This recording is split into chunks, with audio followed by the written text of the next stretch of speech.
Welcome back, everyone. You guys know the story of this bus frame. I cut a rotten 1967 Volkswagen bus apart to salvage some parts from my other 1967 bus, and I really didn't expect to have a frame remaining. And just scrapping the frame would have been silly, as this can easily be made into another project, so why waste it? I'm still looking for a body to put on this platform, and so far I've received a lot of interesting suggestions, so please, continue giving them. This is a blank canvas, and I'll consider anything practical and, well, cheap, quick, and easy. And as I've said before, this will be a slam dunk project. I want something built in 6 months rather than 6 years. Eleanor. We love her, but that's more work than I want to get into in this project, and that's with a far greater budget than I'm interested in. I'm building this thing from junk, and just like Eleanor, the ATVW before it, and even my SV650, and any of the other go-kart things that I still have yet to jump back into, which, by the way, we're going to start covering more go-kart stuff in our Small Engine Saturday videos, but I digress. This frame needs a few more repairs and modifications, and I'd like to build it into a universal platform which I can mount just about any small body onto, and that's where we're at today. So please, likey, comment, and subscribe, and don't forget to pluck that dingle belly so you get updates every time I upload a new video. Check my website, duckshit.net, for my other YouTube channels and my social media links. You can also email me through there. So thanks, guys. I really appreciate it, and we'll be back right after that intro.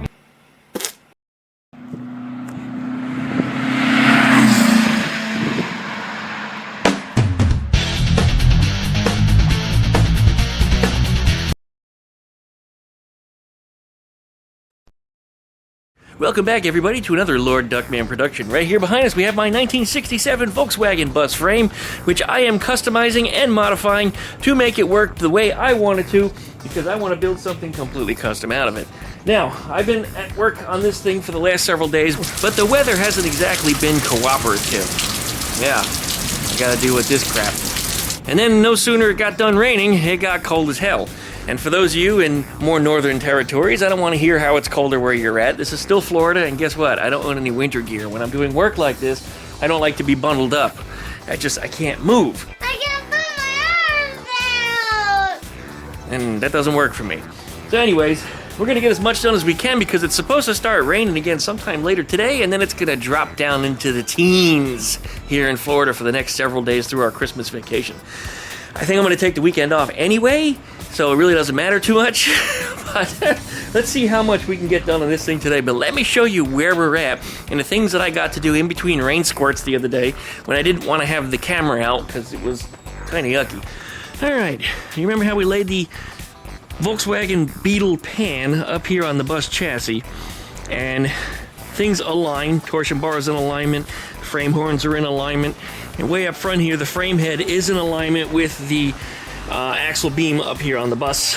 So everything is the same length, which a lot of people were rather impressed with, and a lot of people that have been doing Volkswagen stuff for years had no idea that that was it. So we're not building a stretched vehicle, because if I did, then I'd have to stretch the frame too, and I'm not really into doing that. It's not where I want to be. But you do remember I made some marks on the chassis, and that's because I want to cut that section out. And if I do that, then I'm only going to have this much frame here, which is going to be supporting the whole thing, which puts us back in the position where we were before when the whole frame was getting all bent and cockeyed and stupid and all that problematic stuff. So, let me show you what I did. And there it is. There's my solution. Now, I ended up building this out.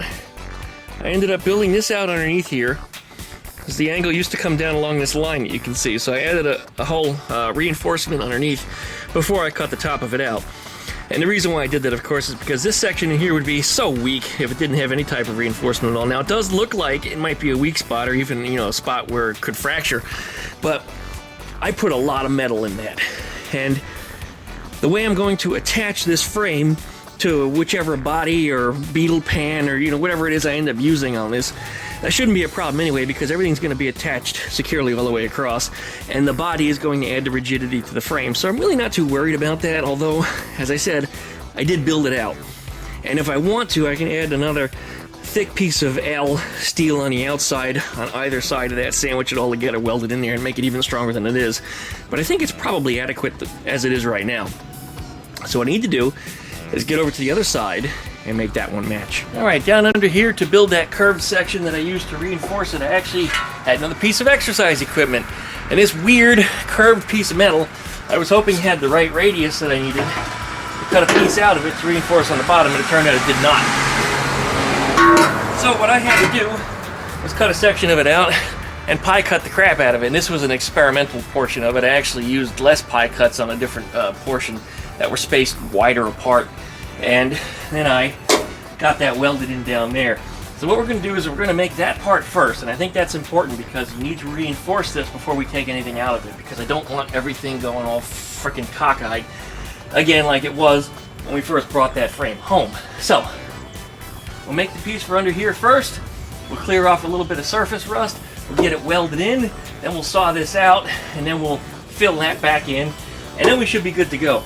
And in addition to that, it also solves the rust problem that's on the backside here.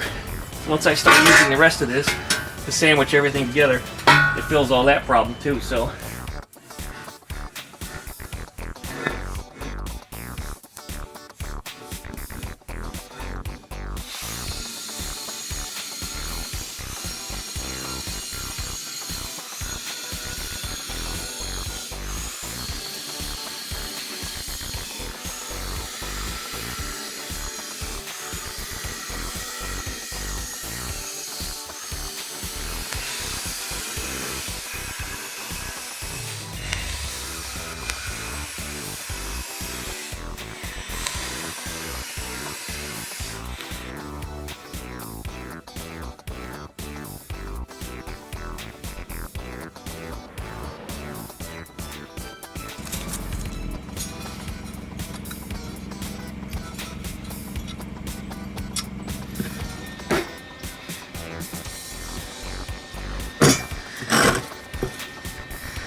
and a wandering minstrel appears.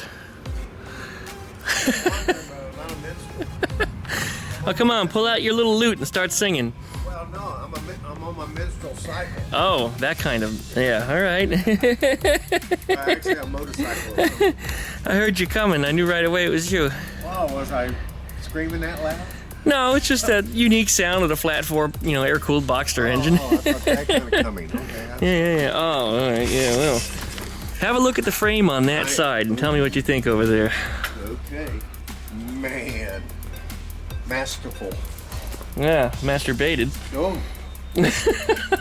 No, man. Compared to what that thing looked like. Well, you see what I was getting at now because I put that notch in there. Yeah, all those little flight cuts you have. Right, and I put that scoop underneath the bottom there to reinforce it. There's a lot of metal in there because it looks to me like it's weak, but because of everything that I put in it, it's not. Okay. And I could probably, if I wanted to, put an L-shaped piece of steel and sandwich it all together. But I think it's going to be tough once I attach it to whatever body or pan or what have you that I put on top. I just noticed a possibly tougher area. Yeah.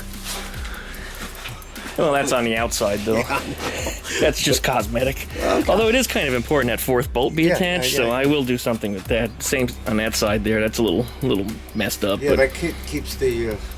Yep. Yeah. But that was what I'm doing here. Still needs a little touch up, but Duckman did a good job. Yeah. A real good job. Yeah. And all these naysayers, look, he's taking the wood out too. Yeah, the wood's coming out. Damn it! I've actually started to pull some of it out already. Oh gosh. But I don't want to remove it all because I'm gonna have to do the same cuts to this side. I want to keep it square. Yeah. That ratchet strap did a good job of pulling it all together. Leave it on there then. Yeah, that's it. Ratchet strap staying. That's going to production. I'll have to pull over someday when I'm out driving everybody. What happened? Oh, my ratchet strap failed. That's it. I got another one. Put bungee cord on it too. There's a little pie cut experiment piece there. Yeah. Nice. I'm not going to make as many cuts in the next one than I'm doing on this side. I'm going to space them a little further apart and bend it a little greater with a wider pie cut in them instead. This is a razor blade sharp thing. You know, I got a little pinhole in my pinky the other day when I was doing that side. And I never cut myself on metal, and I never even felt it, but it's just a little pinhole. And like you, I'm a free bleeder. But it does clot eventually, just as fast as anybody else, but while I'm bleeding, it goes everywhere. So I'm wondering why there's blood all over everything, because I can't find a cut, because I'm looking at my hands, you know, and it's underneath on the opposite side of my pinky that faces away from me, so. I did it with this one the other day, and blood was all up here, and I'm going, what the hell is that? But it was a real thin slice. It's kind of like, okay. Yeah, it's just a little pinhole. I wonder if there's any still on the frame. Because it was just dripped all over the damn place. I'm like, why is there such a mess? If you're a Volkswagen mechanic, you're going to have DNA smeared all over your damn car. You might even buy one with it. Well, true. But I don't know if I'd like to have that DNA. Well, I found it underneath the back seat in the form of used prophylactics. Prophylactics. Of course, I don't know how long they've been under there. It could be, 30 days or 30 years. Yep. It's anybody's guess. Well, you need to put these shock absorbers on eBay. OEM shocks? Vintage shock. I wonder if they're still any good. We'll know when we take them off. Gosh. Well, it looks like they got a little bit of the red color still left. Yeah, they look like shit, but I don't know. They might still work. I'd like to put some really big shock absorbers on it, though, because if I'm building it big, then it needs to be showy. So I don't know. Maybe I'll date down the road, but these will be fine, or at least stock equivalent ones. You go to one of those almost forgot. accessory places. That's the piece I took out. There you go. See, put it back. In case anybody doesn't like my work, I can put it back. Glue That's it. Super glue, no problem. I drill some holes in it and just, zip tie it on. But it still look cooler now. Yeah, I just need to have if a it big don't shock work. absorber on it. I mean, this one, for example, it's going to hide behind whatever wheel tire combination I put on. You're never going to see it. And with the body gap that'll be there, I need to have a big shock absorber. Yeah, you see, just needs to be pretty. eBay item right there. That's it. Pull them off. Air shocks. Yeah, original. Well, they weren't OEM then. Somebody added that much later. Yeah. UPS strikes again. I'm in my own business in my living room. Yeah. Looking at YouTube and watching my videos. As a matter of fact, I was. And front door open. Got a screen door like storm door like yours. And the dog started going crazy. So I look out there and I see a big brown truck, and I said, all right, they're delivering something. So I hear clunk clunk at the door. God damn, they even took it to the right place that I told them to, right? Open the door, look at it, and it says, Mike Purcell, not right address, wrong person. I don't recognize the name. I said, it might be somebody that lives next door, because there's about 4 or 5 people who live next door, and different people in there all the time. And the guy says, I'll take it over there. And then when he came back, he didn't have the box. So they either lied and said, yeah, that's mine, or I just put the wrong address on it. Yeah. it was. But it had a return address on it, so I didn't know that person either. So, but I might have just accepted it and then Googled the name. That would have been me. And then if nothing turned up, well, Merry Christmas. it's like a mystery. That's like the porch pirates. A legalized porch pirate. I couldn't find who it was. I mean, at that point, it's, there's no other solution. Yeah. All right, man. I'm out of here. I know you got work to do. Yep. Sorry I crashed in on your video. No, you're fine. People are going to start going, hey. You've only been here 14 and a half minutes, so that hasn't screwed up my day. Later. Later, dude. All righty.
All right, well, it's getting dark, so I guess we're gonna wrap up. I didn't want to, but